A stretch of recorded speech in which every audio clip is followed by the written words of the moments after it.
Good morning, students. Today is Wednesday, April 15th. Trying to keep track of the days. We are going to go ahead and get started with our reading lesson today.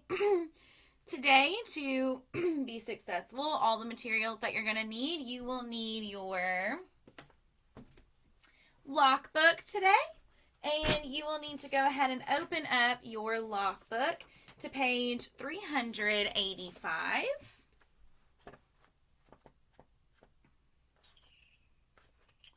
You will also need your figurative language resource paper. You will need your Unit 5 Week 2 vocabulary cheat sheet. And you will need your Unit 5 Week 2 packet, reading packet. And today we are going to be starting Apples to Oregon. Remember, this will last 2 days. We'll start it today and we will finish it tomorrow. So today we're going to read Apples to Oregon in our lockbooks, pages 384 to pages 391. Today's genre is a tall tale, and we've talked about a tall tale means the setting. It could have happened maybe, but for the most part, it is all pretend. The characters are extremely exaggerated. And there's a lot of hyperboles in here because we know that a hyperbole is an exaggeration. So this story is extremely exaggerated. Yesterday you read about Johnny Caw, and we found out that he had to move to Kansas because he was too tall, and they believed that out west there would be more room for him to grow.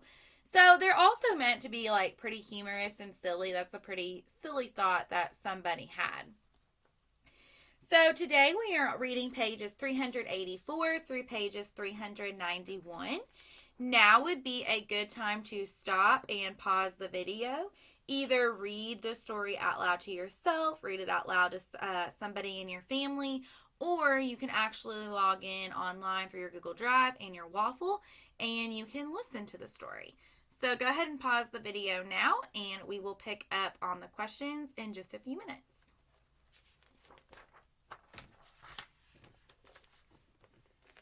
Okay, getting started on our questions today. Number 1, it says on page 386, when Daddy decides to leave Iowa for Oregon, what can he not bear to leave behind? There's something that just thinking about leaving this object behind, he just can't do it. And what was that? There's something that he just absolutely cannot even fathom, think about leaving behind.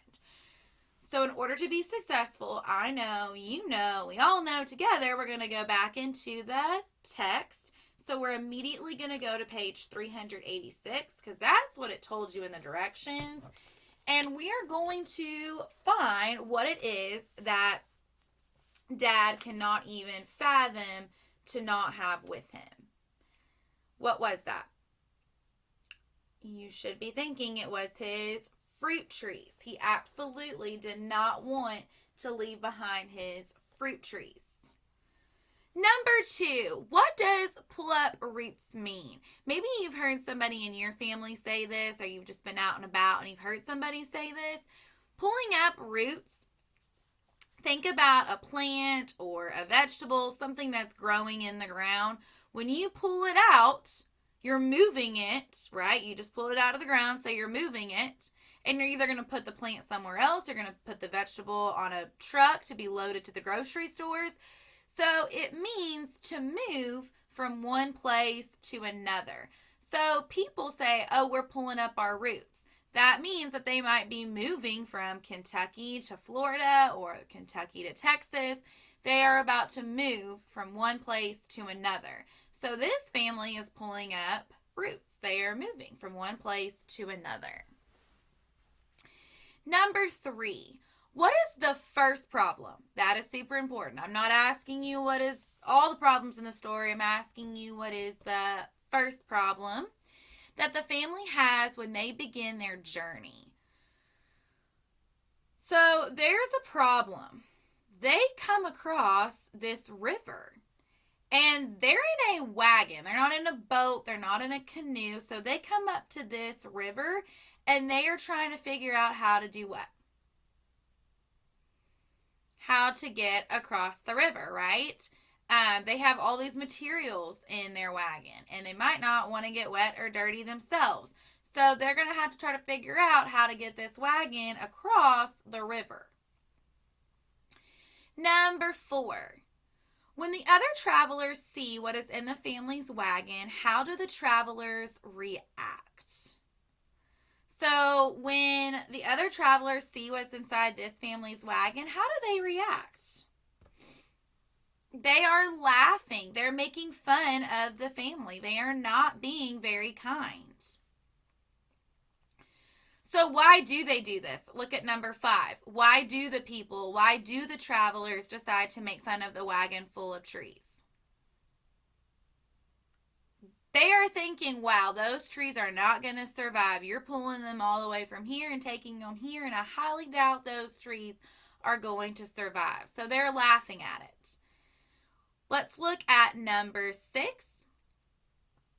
The narrator says there are angry-looking clouds. What can you infer is about to happen? When you see angry-looking clouds outside, they're really dark, they're gray.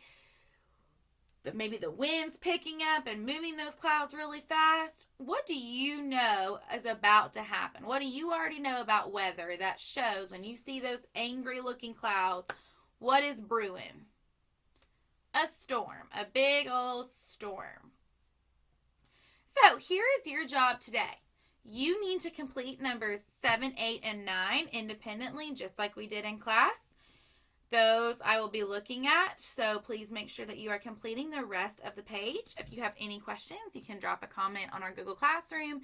You can have your parents remind at me, or you may also email me as well. Thank you for joining me today in our reading lesson, and stay tuned because math is next. Bye.